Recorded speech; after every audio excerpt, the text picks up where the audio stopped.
अस्सलाम वालेकुम नाजरीन, साहिबान न्यूज के साथ मैं हूं नाइला भट्टी। सबसे पहले शामिल करते हैं आज की अहम खबर। अब रुख करते हैं समड़ियाल का, जहां रॉयल टेक्नोलॉजी कॉलेज समड़ियाल के तलबा और तलबात का ड्रामाई खाकों के जरिए बताया गया है कि अपने मुल्क से किसी भी तरह फरार और बैरून मुल्क बसने की शदीद ख्वाहिश ने लोगों को किस कदर जुनूनी बना दिया है, जिसमें गैर कानूनी तरीके से जाने वाले अपनी जानें गंवा गए और अपने पीछे वालिदैन और ख़ानदान के लिए एक दुख भरी दास्तान छोड़ गए, जिसकी ताज़ा मिसाल हालिया दिनों में सियालकोट के इलाके में नौजवान की गैर कानूनी रास्ता से बैरूनी मुल्क जाने वाले नौजवान की लाश का आना है। नाजायज़ तरीके से पाकिस्तान से इनखला के नतीजे में होने वाले नुकसान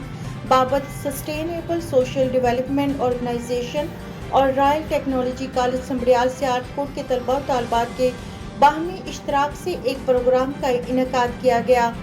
जिसको ड्रामाई अंदाज में इस तरह पेश किया गया कि मौजू से मुताल्लिका अमूर से हाज़रीन और सामीन को मुकम्मल आगाही फराहम की जा सके और माशरे के अफराद बिलखुसूस तलबा और दीगर नौजवान जो नाजायज़ तरीके से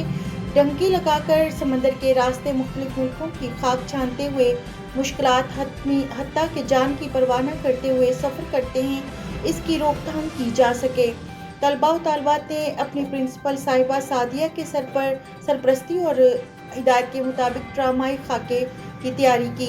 इन तलबा और तालबात में तुबा, रिमशा, सोनिया, हमजा और हामिद सरे फहरिस्त थे। इस प्रोग्राम का इनेकाद रॉयल टेक्निकल कॉलेज समड़ियाल में हुआ, जिसमें तलबा और तालबात ने कसीर तादाद में शिरकत की और मौजू की अफादियत और अहमियत को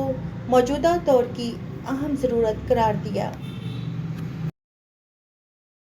अब तक के लिए इतना ही। मजीद खबरों और अपडेट से बाखबर रहने के लिए देखते रहें साहिबान न्यूज।